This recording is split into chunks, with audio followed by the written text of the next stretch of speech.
iisang anak ko lang po. Tapos, ganito po. Maaga, nagdadanas sa po na siya ng ganito. Sobra po ang sakit para sa akin bilang ina. Magandang araw mga kaboses. So ngayon po ay kung matatandaan ninyo, may pinost tayo sa Boses ni Banwaan na isang bata na ito, katabi natin, si Raymark Valenzuela. Yung pinost natin na may sakit sa kidney. So ito yung itsura niya ngayon, namamanas. Si Raymark Valenzuela na i-post natin, and salamat nga pala sa mga nauna nang nagpaabot ng tulong. And sabay ko na rin, salamat na rin sa mga tumulong na followers ng Asintado sa Radyo, kasi pumunta na sila kay Sir Joe Osabal, kay Manager Joe, sa Asintado sa Radyo. May mga tumulong na po. Kaya thank you so much po sa mga tumulong na followers ng Asintado sa Radyo and followers ng Boses ni Banwaan. So ngayon po ay makakausap natin, yan po katabi natin si Raymark, pero makakausap natin ay ang kanyang ina na si Vilma Valenzuela. So kumusta natin, kung kumusta na ngayon, paano nangyari ito, ano ang sakit talaga ni Raymark, and ano pang pwede nating malaman about dito sa kanilang pamilya. So ayan, abangan ninyo mga kaboses ang ating pagkikipag-usap sa ina ni Raymark na si Vilma Valenzuela. So yun mga kaboses, sa pagkatapos ng ilang mga natanungan natin dyan sa daan kung nasaan ang bahay nila Vilma Valenzuela, dito tayo napunta, dito tayo itinuro sa makipot na daan na ito, Iskinita.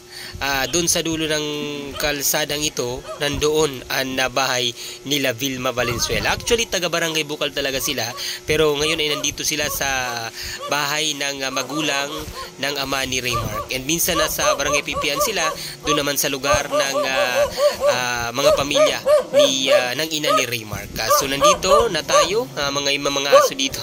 Ayan, so papasok na tayo sa bahay na tinitiran ngayon nila Vilma. Pwede pong malaman namin kung ano pong sakit ng inyong anak? Sa kidney po. Kidney po ang sakit niya. Opo. So paano po ito nagsimula? Kailan po nagsimula itong sakit ni Raymark? Nung nakaraan pong taon na September pa po siya, nagsimula po yung niya, yung sakit niya po sa kidney. Tapos hanggang po ngayon, ganun pa din po. Manas na manas ang kanyang muka, buong katawan? Buong pong katawan, manas.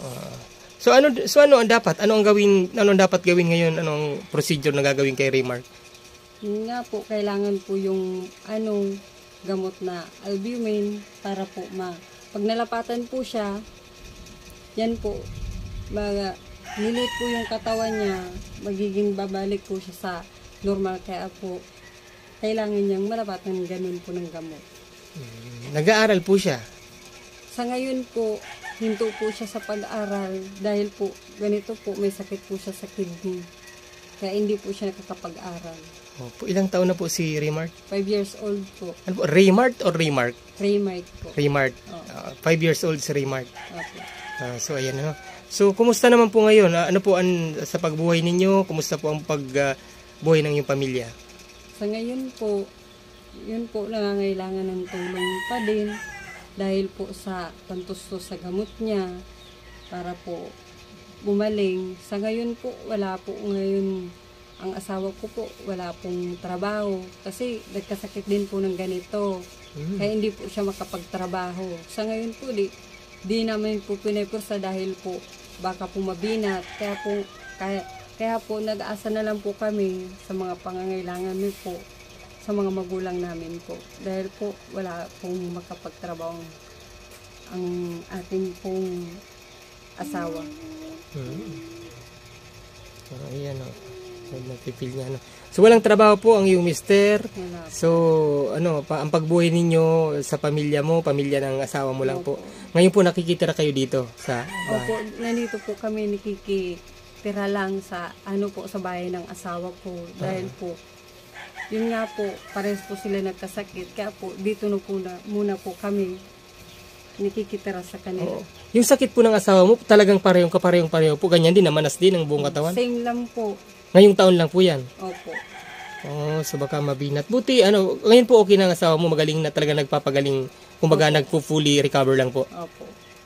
Okay. Okay. Te, baka bigay ko sa iyo ang linya po, manawagan ka po sa lahat ng mga makakapanood nito. Pwedeng makarating to sa kung saang parte ng Pilipinas and baka abroad makarating din itong video natin. Manawagan ka din ng kung anong gusto mong sabihin po sa lahat ng mga makakapanood po ng video natin. Sa lahat po na nanonood po nito ng video namin sa anak ko po, humihingi po kami ng tulong na galing po sa inyo para po sa anak ko na bumalik na po sa dati, makapag-aral na po, bumalik na po sa dating normal ang kanyang katawan. Yun lang po, humihingi po ako sa inyo ng tulong sa kagalingan po ng anak ko. Isa na lang po, te. Ano po bilang isang ina po, ano po ang nararamdaman mo na ganito po, nakikita mo ang sitwasyon ng anak mo na talagang nakikita ko nga ang hirap ng sitwasyon niya. Bilang isang magulang po, ina, ano po yung nararamdaman mo, Ma'am Vilma? Grabe po, sobra po. Hindi po matanggap na ganito po. Iisang anak ko lang po, tapos ganito po. Maaga, nagdadanas sa po na siya ng ganito. Sobra po ang sakit para sa akin bilang ina. So lahat po gagawin mo, gumaling lang po ang iyong anak? Opo, lahat ko po gagawin. Gumaling lang po yung anak ko. Para po sa kanya. Oo nga, ito nga isang paghingi natin ng tulong. Hindi ito basta-basta. Ang iba, nahihiya. Pero pag once na magulang ka talaga, mawawala yung kakapalan mong mukha mo, mawala yung hiya mo, madugtungan lang and gumaling lang ang anak. Tama po, Nay? Opo. Lahat po gagawin. Kakapalan po mukha para lang po sa anak ko. Para po sa kakagaling niya. Okay.